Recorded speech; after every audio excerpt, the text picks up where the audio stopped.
Hello বন্ধুরা, তো Facebook থেকে কিন্তু পেমেন্টটা ঢুকে গেছে। আজকে ভোরবেলায় দেখেছি যে অ্যাকাউন্টে টাকাটা ঢুকেছে, তো সেটাই কিন্তু তুলতে যাচ্ছি। চলো। তো বন্ধুরা, আমি কিন্তু এটিএমে চলে এসেছি আমার ফেসবুকে ফার্স্ট পেমেন্ট তুলতে। অনেক চেষ্টার পর আজকের দিনটা আমি পেলাম। অনেক অনেক অনেক রকম ঝামেলা হয়েছে, টাকা উইথড্রল করা নিয়ে আমি পারিনি, অনেক চেষ্টা করেছি, তারপরে কিন্তু অবশেষে আমি উইথড্রলটা করতে পেরেছি। তোমাদের সকলকে অনেক অনেক ধন্যবাদ, অনেক ভালোবাসা আমার তরফ থেকে। সবাইকে সত্যি বলছি, অনেক অনেক অনেক ধন্যবাদ। আমি কিন্তু অনেক চেষ্টার পর আজকে এই দিনটা দেখতে পেলাম। আমি কিন্তু খুব খুশি, খুবই আনন্দিত আমি।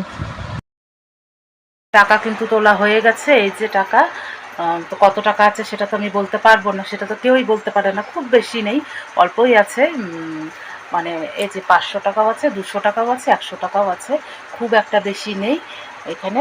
আছে একদম খুব খারাপও নেই আবার, কারণ এতটুকু ইনকাম করতেও অনেক কিন্তু কষ্ট করতে হয় মানুষকে, তাই না? তো এই টাকা দিয়ে সর্বপ্রথম আমি আগে ঠাকুরকে পুজো দেব, তারপরে কি করার করব। সবাই পার্টি চেয়েছে, আমি এমন কিছু টাকা পাইনি যে সবাইকে পার্টি দিতে পারবো, তার মধ্যেও দেব। মানে একটা সিঙ্গারা হলেও খাওয়াবো।